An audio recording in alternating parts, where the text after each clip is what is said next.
Hello friend, आज आपण ईओईचं lecture number 23 बघणार आहोत. तर लास्ट लेक्चरला आपण ऑसिलेटर चॅप्टर स्टार्ट केला होता. तर ऑसिलेटर मधला नेक्स्ट पॉइंट आहे फीडबॅक. जे ते फीडबॅक आहेत, मग तो पॉझिटिव्ह फीडबॅक असेल किंवा निगेटिव्ह फीडबॅक असेल. तर फीडबॅक डिसाईड होतो कशावरती बघा, की त्याच्या वेव्हफॉर्मवरती. म्हणजे वेव्हफॉर्म दोन टाईपचे आहेत, इनपुट सिग्नल असेल आणि फीडबॅक सिग्नल असेल. म्हणजे मी तुम्हाला इथं दाखवतो. हा असेल इनपुट सिग्नल, मी ड्रॉ करतोय.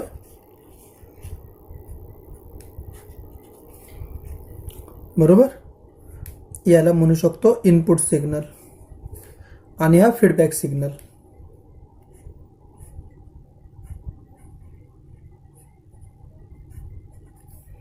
इनपुट सिग्नल आणि फीडबॅक सिग्नल दोन्ही जर सेम लागलेत किंवा सेम असतील तर या फीडबॅकला म्हणायचं पॉझिटिव्ह फीडबॅक. आणि हा इनपुट सिग्नल आणि हा फीडबॅक सिग्नल सेम नाही दिसले तुम्हाला, आउट ऑफ फेज दिसले, म्हणजे 180 शिफ्ट जर दिसलं तर त्याला म्हणायचं निगेटिव्ह फीडबॅक. मी इथं लिहिलेलं आहे definition. Original input signal and feedback signal are in phase. म्हणजे original input signal, feedback signal are in phase मध्ये असतील, सेम असतील, तर याला म्हणायचं phase is called as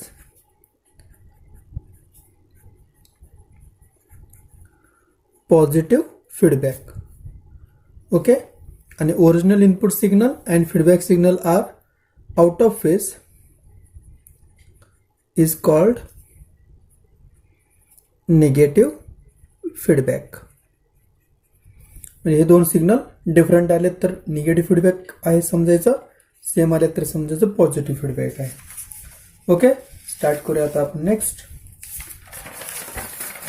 classification ऑसिलेटरचं. ठीक आहे. क्लासिफिकेशन मध्ये काय होतं बघा, तीन टाईपचं क्लासिफिकेशन आहे, आरसी, एलसी, क्रिस्टल. आरसी मध्ये रजिस्टर आणि कपॅसिटर पासून तयार केलेलं ऑसिलेटर असेल. इथं इंडक्टर आणि कपॅसिटर पासून तयार केलेले ऑसिलेटर असतील.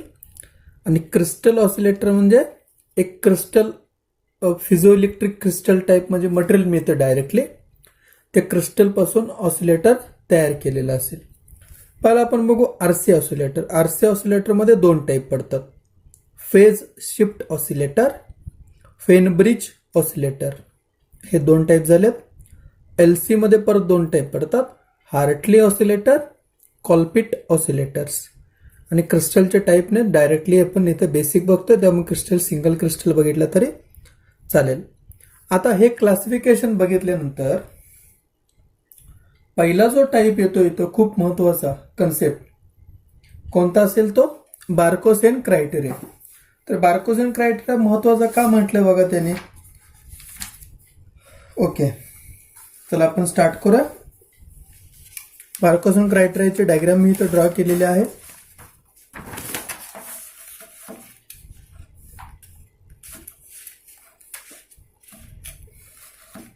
ओके, डायग्राम इथं आहे बघा. एम्प्लिफायर काढलेलं आहे, फीडबॅक नेटवर्क काढलं, त्याला बीटा नाव दिलं, त्याला एम्प्लिफायर म्हणून ए नाव दिलं. एम्प्लिफायर 180 फेज शिफ्ट करतो.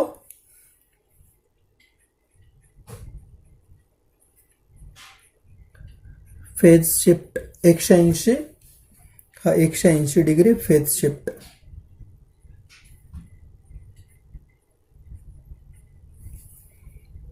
बरोबर. तर इनपुट सिग्नल जो आहे व्हीएस ने इथं दाखवलेला आहे, तो इनपुट सिग्नल ह्या वायर पासून सरळ एम्प्लिफायरला जाईल. एम्प्लिफायर 180 ने फेज शिफ्ट करेल, आउटपुट सरळ पुढे जाईल. हेच आउटपुट फीडबॅक थ्रू, बघा मी तर दोन लाईन मारून आणलेले आहे, खाली आणलं, फीडबॅक नेटवर्कला दिलं आणि तिथून परत मी इनपुटला जोडलं. आणि हे कॉम्बिनेशन पूर्ण मिळून काय होतं, तुमचा ऑसिलेटर तयार होतो. मग बार्कोसेन क्रायटेरियाचा कन्सेप्ट त्यांनी काय सांगितलंय बघा.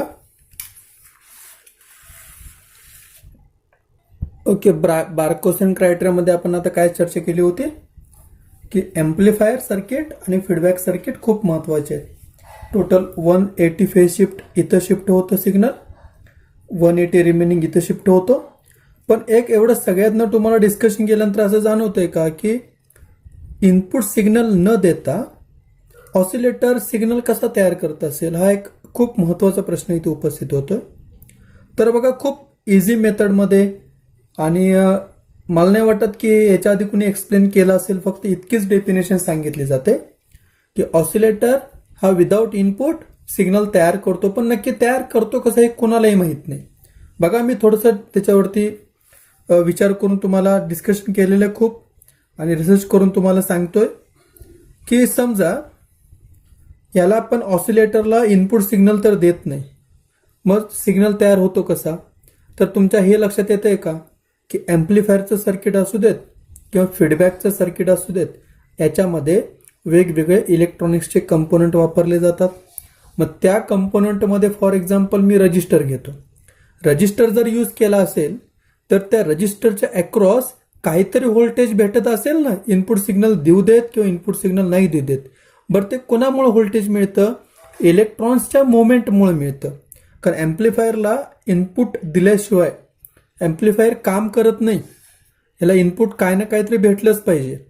मग अशा सिच्युएशनला होतं काय की या सर्किटमध्ये इलेक्ट्रॉनिक्सच्या मुवमेंटमुळं काय होतं, याच्यामध्ये एक व्होल्टेज तयार होतं. त्या व्होल्टेजला आपण म्हणतो नॉईस व्होल्टेज. कशाच्या अक्रॉस तयार होतं? रजिस्टरच्या अक्रॉस. तिथं रजिस्टर असतात, एम्प्लिफायरमध्ये असू देत किंवा फीडबॅक सर्किटमध्ये असू देत. रजिस्टरच्या अक्रॉस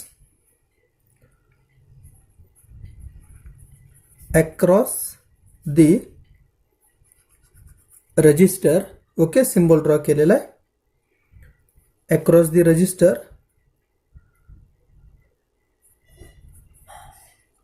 क्रिएट अ व्होल्टेज, आणि त्याच व्होल्टेजला काय नाव दिलं जातं? Noise voltage. आलं लक्षात? आणि हे नॉईस व्होल्टेज जे आहे, हे noise voltage feedback circuit through, बघा काय म्हणतोय मी, हे noise voltage feedback circuit through कुणाला दिलं जातं? एम्प्लिफायरला दिलं जातं. एम्प्लिफायर काय करतो? त्या नॉईस व्होल्टेजचं सिग्नल एम्प्लिफाय करतो, आणि एम्प्लिफाय करून तो सिग्नल तुमचा मेन सिग्नल कन्सिडर केला जातो. मी पुन्हा रिपीट करतोय, एम्प्लिफायरमध्ये रजिस्टर असतात, त्या रजिस्टरच्या अक्रॉस व्होल्टेज क्रिएट होतं. त्या व्होल्टेजला म्हणजे इलेक्ट्रॉनिक्सच्या मुवमेंटमुळं त्या व्होल्टेजला काय, कोणतं व्होल्टेज म्हटलं मी? नॉईस व्होल्टेज म्हटलं. हे नॉईस व्होल्टेज एम्प्लिफायरच्या आउटपुटचं बोलतोय. हे नॉईस व्होल्टेज हे रिटर्न कुठं जातं? Feedback circuit through. कुणाला मिळतं रिटर्न? एम्प्लिफायरला मिळतं. एम्प्लिफायर काय करतो? त्या नॉईस व्होल्टेजची स्ट्रेंथ वाढवतो, आणि वाढवून ते डायरेक्टली आउटपुटला सिग्नल देतं, आणि हे आउटपुटला सिग्नल जातं. सेम टायमिंगला रिटर्न ते फीडबॅक सर्किट मिळतं, आणि कंटिन्युअस हे असं फिरत असताना तुम्हाला 1 बाय 1 इकडे सिग्नल भेटत असतो. हे मिळालं कोणामुळं? नॉईस व्होल्टेजमुळे मिळालं. आणि अशा हिशोबाने इनपुट इथं काही न देता, सपोज इथे इनपुट मी 0 जरी टाकलात, इनपुट 0 दिलेला असताना सुद्धा हे सर्किट कसं काम करतं? जस्ट सांगितलं, नॉईस व्होल्टेजमुळे काम करतं. नॉईस व्होल्टेज कुठे मिळतो? रजिस्टरच्या अक्रॉस मिळतो. कुणामुळे मिळतो? आपण सांगितलं, इलेक्ट्रॉन्सच्या मुवमेंटमुळे. इलेक्ट्रॉनच्या मुवमेंटमुळे तिथं नॉईस क्रिएट होतो. नॉईसचे रजिस्टरच्या अक्रॉस नॉईस व्होल्टेज भेटून जातं तुम्हाला, म्हणजे रजिस्टरच्या अक्रॉस जे व्होल्टेज भेटतं ते कुणामुळे मिळालं? नॉईसमुळे मिळालं. म्हणून त्याला नाव काय दिलं? नॉईस व्होल्टेज असं नाव दिलं. आणि ते नॉईस व्होल्टेज रिटर्न पुन्हा मी डबल का सांगतोय हे लक्षात राहिलं पाहिजे. आणि हे नॉईस व्होल्टेज हे रिटर्न फीडबॅक थ्रू कुणाला दिलं जातं? एम्प्लिफायरला. आणि एम्प्लिफायर काय करतो? त्या नॉईस व्होल्टेजचं स्ट्रेंथ वाढवून सिग्नल तयार करतो, आणि तो आउटपुटला पाठवून देतो, आणि हेच तुमचं काय राहतं? आउटपुट राहतं. अशा हिशोबाने बार्कोसेन क्रायटेरियामध्ये हे नॉईस व्होल्टेज थ्रू हे वेवफॉर्म तयार होत असते. मग हे रेग्युलर जनरल मी सांगितलं की ऑसिलेटरमध्ये, मग बार्कोसेन क्रायटेरिया का सांगतोय असं की हे क्रायटेरिया का महत्वाचा आहे? तर त्याने असं सांगितलेलं आहे, एम्प्लिफायर सर्किट आणि फीडबॅक सर्किट ह्या दोघांना मिळून ऑसिलेटर म्हणून काम करायचं असेल तर बार्कोसेन क्रायटेरियाची कंडिशन सॅटिस्फाय झाली पाहिजे. हा पहिला रूल आहे. पुन्हा रिपीट करतोय, ॲम्प्लिफायर आणि फीडबॅक सर्किट ह्या दोघांना मिळून जर ॲम्प्लिफायर म्हणजे फॉर एक्झाम्पल हे फीडबॅक सर्किट बाजूला ठेवू आपण, ॲम्प्लिफायरला ॲज अ ऑसिलेटर म्हणून काम करायचं असेल तर बार्कोसेन क्रायटेरियाची कंडिशन सॅटिस्फाय झाली पाहिजे. मग पहिली कंडिशन काय आहे की यानं काय केलं पाहिजे की ही जी वेवफॉर्म आहे, ही वेवफॉर्म म्हणजे टोटल फ्रिक्वेन्सी आहे, ती टोटल फ्रिक्वेन्सी ती प्रोड्यूस केली पाहिजे ह्या सिग्नलनं. एवढी ताकद याच्यामध्ये क्रिएट झाली पाहिजे.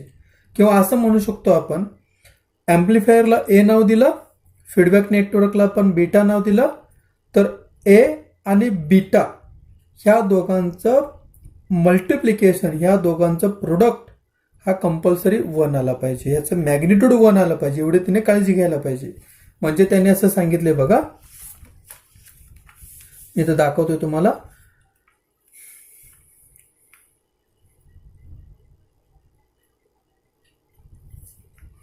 पहिली कंडिशन काय सांगता येईल,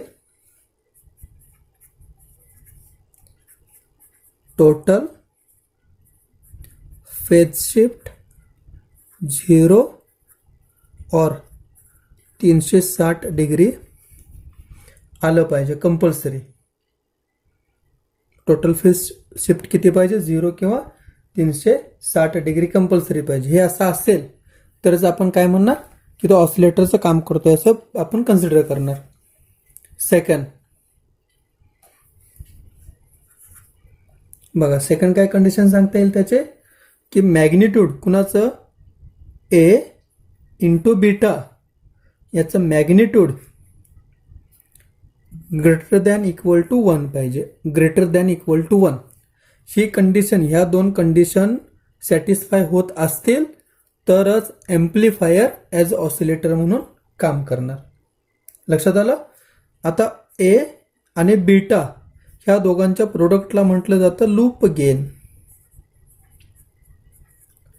म्हणजे magnitude of loop gain is greater than equal to किती आला पाहिजे, 1 आला पाहिजे. 1 आला तरच ते ऑसिलेटर म्हणून काम करणार. 1 नाही आला तर तो ऑसिलेटर म्हणून काम करणार नाही. म्हणजे मी जर छोटीशी डायग्राम जर ड्रॉ करून दाखवली, हा असेल ॲम्प्लिफायर, या असेल फीडबॅक नेटवर्क, हे सर्किट, आणि हे जर तुम्हाला असं फिरवायचं असेल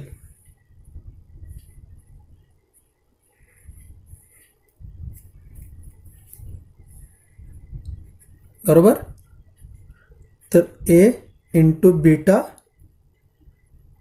ग्रेटर दॅन इक्वल टू किती आला पाहिजे, 1 आलाच पाहिजे. 1 आला तर मी इथं म्हणेन हे आउटपुट आपल्याला भेटेल. म्हणजे बार्कोसेन क्रायटेरियाची कंडिशन समजली की बघा, टोटल फेज शिफ्ट किती आला पाहिजे, 360 किंवा 0 डिग्री आलं पाहिजे. सेकंड, ह्या दोघांचं प्रोडक्ट म्हणजे मॅग्निट्यूड ॲम्प्लिफायरचं आणि फीडबॅक नेटवर्कचं ग्रेटर दॅन इक्वल टू 1 आलं पाहिजे. ह्या दोन कंडिशन सॅटिस्फाय होत असतील तरच ॲम्प्लिफायर ॲज अ ऑसिलेटर म्हणून काम करणार. आणि ऑसिलेटरमध्ये सिग्नल कसा तयार होतो कळलं का, की ॲम्प्लिफायरमध्ये जे इलेक्ट्रॉनिक्स कंपोनंट आहेत त्याच्यामध्ये इलेक्ट्रॉनिक्सच्या मुवमेंटमुळं नॉईज क्रिएट होतो. त्याच्या अक्रॉस जर व्होल्टेज जर तुम्ही घेतलं तर त्याला तुम्ही कुठलं व्होल्टेज म्हणणार, नॉईज व्होल्टेज असं म्हणणार. हे नॉईज व्होल्टेज ह्या फीडबॅक थ्रू तुम्ही परत कुठे आणून देताय, ॲम्प्लिफायरला आणताय. ॲम्प्लिफायर काय करतो, त्याच नॉईज व्होल्टेजला ॲम्प्लिफाय करतो, म्हणजे त्याची लेवल वाढवतो आणि आउटपुटला पाठवून देतो. तेच व्होल्टेज म्हणजे तुमचं आउटपुट व्होल्टेज असेल. आलं लक्षात. तर बार्कोसेन क्रायटेरिया झाला. त्यानंतर आपण आता काय करूया, 1 बाय 1 स्टार्ट करूया सर्किट डायग्राम. पहिले सर्किट डायग्राम आहे एलसी ऑसिलेटर. एलसी ऑसिलेटरमध्ये बघा, एक इंडक्टर आहे, एक कपॅसिटर आहे. बरोबर, पहिली डायग्राम असेल एलसी ऑसिलेटरची, ड्रॉ केलेले आहे. चेक करा सगळ्यांनी, डायग्राम ड्रॉ केलेले आहे बरोबर. आता एलसी ऑसिलेटरमध्ये काम कसं होतं बघा, तिथं की फीडबॅक नेटवर्क, ज्याचं फीडबॅक नेटवर्क आहे ना, कशाचं, आता इथं आहे ना कंपल्सरी बघा, ऑसिलेटर आहे म्हटल्यानंतर ॲम्प्लिफायर पण असतो आणि बीटा म्हणजे फीडबॅक नेटवर्क पण आहे. मग या LC ऑसिलेटरमध्ये फीडबॅक नेटवर्कचं काम जर कोणी केलं असेल तर ते इंडक्टन्स आणि कपॅसिटन्स ह्या दोघांनी मिळून ते फीडबॅक नेटवर्कचं काम केलेलं आहे. मी पुन्हा एकदा रिपीट करतोय, ऑसिलेटरला ॲम्प्लिफायर पण असतो, फीडबॅक नेटवर्क पण असतो. आणि इथं फीडबॅक नेटवर्क त्यांनी काय सांगितलं, कपॅसिटन्स आणि इंडक्टन्स हे दोघं जण मिळून काय करतात, फीडबॅक नेटवर्कचं काम करतात.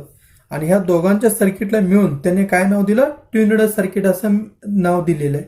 म्हणजे LC ऑसिलेटरमध्ये हे जे ऑपरेशन करतात कपॅसिटर आणि इंडक्टर, त्याला काय नाव दिलं त्याने, ट्युन्ड सर्किट असं नाव दिलेलं आहे. ओके, ठीक आहे. तर आता बघा, इथं तुम्हाला काही करंट पल्स दाखवलेले आहे.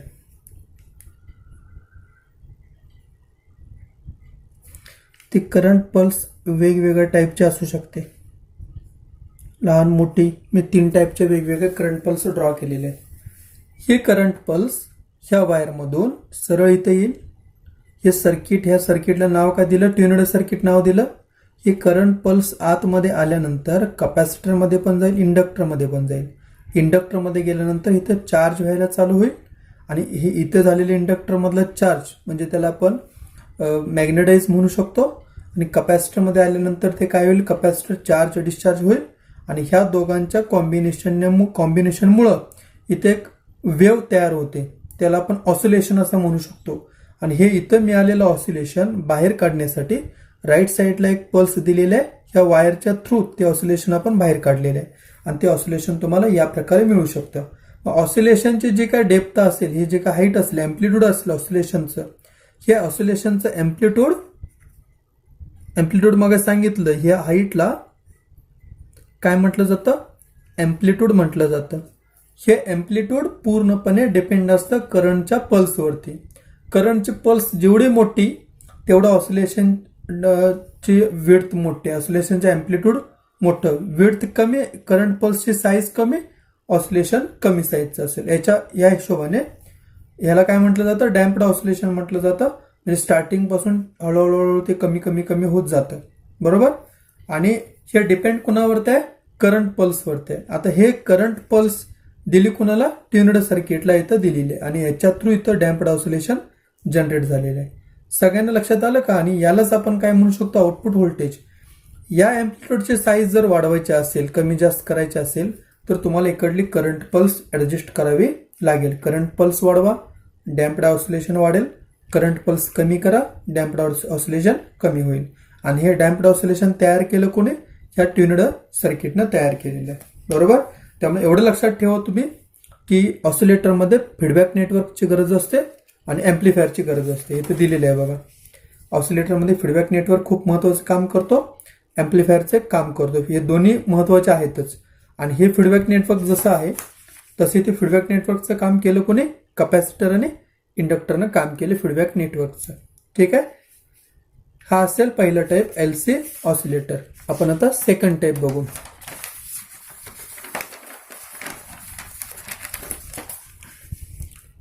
कॉलपिट ऑसिलेटर. कॉलपिट ऑसिलेटर कोणाचा टाईप आहे बघून घेऊ आपण. कॉलपिट ऑसिलेटर LC ऑसिलेटरचा टाईप आहे, म्हणजे LC ऑसिलेटर मधला टाईप आहे. हे बेसिक सांगितलं मगाशी आपण. LC ऑसिलेटर जे बघितलं ना, हे बेसिक्स बघितलं आपण. LC मध्ये नक्की काय होतं, कोणामुळं ऑसिलेशन तयार होतं, इंडक्टन्स आणि कपॅसिटन्समुळं. आणि LCचे 2 टाईप पडतात. पहिला टाईप असेल कॉलपिट, दुसरा असेल हार्टली ऑसिलेटर. आता ऑसिलेटर म्हटल्यानंतर पुन्हा मी रिपीट करतोय, काय असणार आहे, एम्प्लिफायर असणार आहे आणि सेकंड काय म्हटलं, फीडबॅक नेटवर्क असणार आहे. ओके, मी स्टार्ट करतोय बघा. आता इथं कॉलपिट हा LCचा टाईप आहे, बरोबर.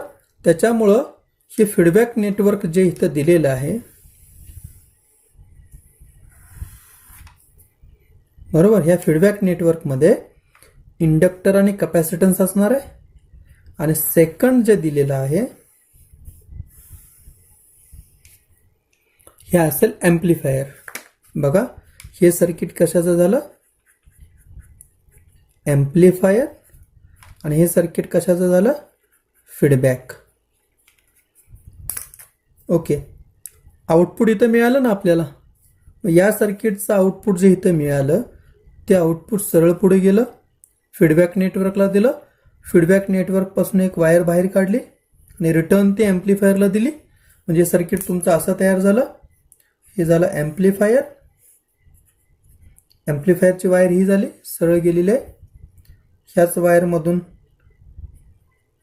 फीडबॅक नेटवर्क काढला. ह्या वायरमधून ही वायर जी बाहेर काढली ही म्हणजे वायर इथून आली फीडबॅक नेटवर्कपासून.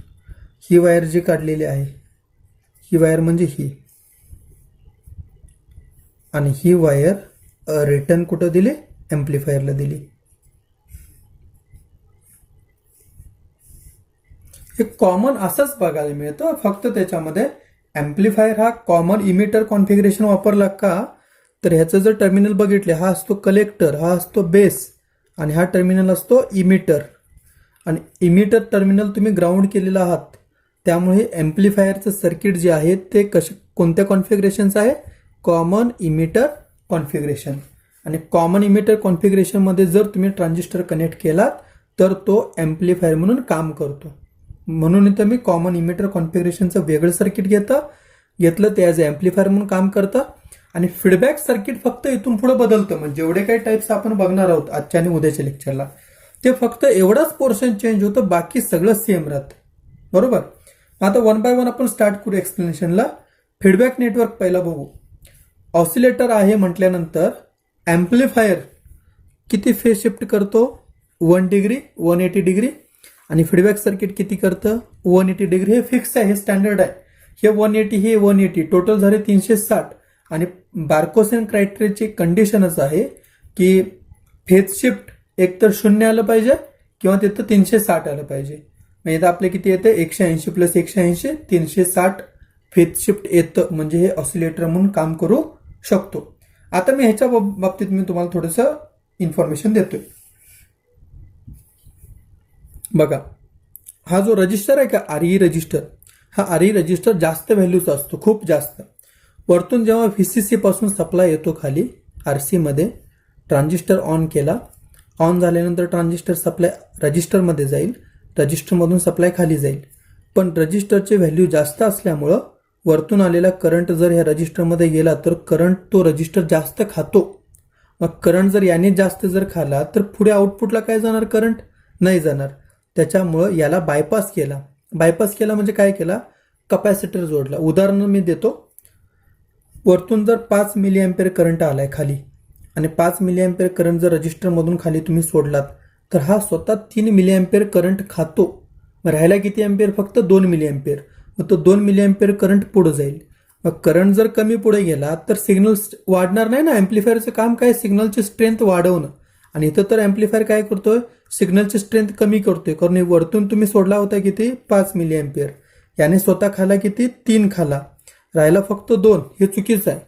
म्हणून काय केलं, ह्या रजिस्टरच्या बरोबर पॅरलल कोणता काय वापरलं, कपॅसिटर. आणि कपॅसिटर काय करतो, हा स्वतः करंट खात नाही. म्हणजे इकडून आलेला 5 व्होल्ट 5 अँपिअर करंट जो आहे, मिली अँपिअर, तो सरळ न जाता तो काय होतो, ह्या कपॅसिटर थ्रू हा खाली येतो. आलं लक्षात. आणि कपॅसिटर थ्रू खाली आल्यामुळं करंटमध्ये काही लॉस होत नाही. आउटपुटला आहे असा 5च्या 5 मिली अँपिअर करंट तुम्हाला मिळतो, किंवा त्याच्यापेक्षा जास्त करंट तुम्हाला तिथं भेटतो. त्यामुळे हा कपॅसिटर इथं कनेक्ट केलेला आहे. त्याला काय म्हणतो, इमिटरचा कपॅसिटर. ओके. नेक्स्ट, इथे कपॅसिटर कनेक्ट केला त्याला म्हणतो आपण कपलिंग कपॅसिटर. कपलिंग कपॅसिटर म्हणजेच काय, फीडबॅक सर्किट आणि ॲम्प्लिफायर जोडायचं जे काम करतो, कपल करतो माहिती ना, कपलिंग. जर कपलिंग वर्ड ऐकला नसाल तुम्ही तर घरामध्ये जी मोटर वगैरे असते का, आपल्या नदीवली मोटर असेल, गिरणीची मोटर असेल, तर कपल केली जाते. कपल केली जाते म्हणजे एक मोटर दुसऱ्या मोटरला जोडण्यासाठी जे मधला मेडिएटर वापरला जातो त्याला म्हणायचे कपलिंग. आणि इथं काय केलं, हे कपॅसिटर ना, हे ॲम्प्लिफायरचं सर्किट आणि फीडबॅकचं सर्किट जोडण्याचं काम केलं, म्हणून त्याला काय म्हणतात, कपलिंग कपॅसिटर असं म्हटलं जातं. आणि हे जे सगळे रजिस्टर आहेत ना, एक्स्ट्रा जे काढलेले आहेत, हे माहिती पाहिजेत कशासाठी आहेत. R1 R2 असेल तर ह्या ट्रान्झिस्टरला करंट मिळण्यासाठी, ॲक्युरेट करंट मिळण्यासाठी, व्यवस्थित करंट मिळण्यासाठी हे सगळे रजिस्टर कनेक्ट केलेले असतात. व्यवस्थित करंट तिथं पोहोचला पाहिजे व्यवस्थित पाथने, त्यामुळे हे सगळे करंट रजिस्टर वापरले जातात. हा रजिस्टर काय करतो, करंट जास्त खातो. हे रजिस्टर खूप कमी किमतीचे असतात. हा जास्त व्हॅल्यूच असतो. जास्त व्हॅल्यू म्हणजे रकमेच्या हिशोबाने नाही बोलत आहे मी, पैशाच्या हिशोबाने. हा जर 100 ओहमचा असेल, हा 100 ओहमचा असेल तर हा 10 किलो ओहमचा असतो. आणि रजिस्टरची किंमत वाढली की करंट ड्रॉप जास्त होतो, व्होल्टेज ड्रॉप जास्त होतो. आणि ह्याला बायपास करायसाठी कपॅसिटर, इमिटरमधला कपॅसिटर इथं कनेक्ट केलेला आहे. आणि कॉलपिटमध्ये बघा 2 कपॅसिटर, फीडबॅक नेटवर्कमध्ये 2 कपॅसिटर 1 इंडक्टर वापरलेला आहे कॉलपिटमध्ये. आणि हे फ्रिक्वेन्सीचा फॉर्म्युला असा आहे बघा, फ्रिक्वेन्सी इक्वल टू, ही फ्रिक्वेन्सी कशाची आहे, आउटपुटला जी वेव्हफॉर्म आपल्याला भेटते बरोबर, ही आउटपुटची वेव्हफॉर्म ह्या व्हॅल्यूवरती डिपेंड असते, कपॅसिटरच्या आणि इंडक्टरच्या याच्यावरती नाही. फीडबॅक सर्किटमध्ये जे कंपोनंट जोडलेले आहात त्या कंपोनंटच्या व्हॅल्यूवरती ही वेव्हफॉर्मची फ्रिक्वेन्सी डिपेंड असते. म्हणजे इथं फॉर्म्युला टाकलेला आहे 1/2π L3 आणि C म्हणजेच कोण, C equal to C1 into C2 upon C1 plus C2, म्हणजे ह्या दोघांचं पॅरलल मध्ये असल्यामुळे त्यांचं मल्टिप्लिकेशन आहे. वरती मल्टिप्लिकेशन डिवायडेड बाय प्लस केलेलं आहे.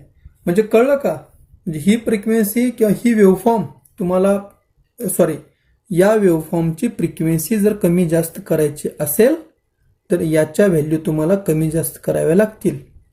तुम्हाला ॲम्प्लिफायरकडे बघायची काही गरज नाही. ॲम्प्लिफायरचं सर्किट फिक्स आहे, स्टँडर्ड आहे. तुम्हाला इकडे यायचीच गरज नाही.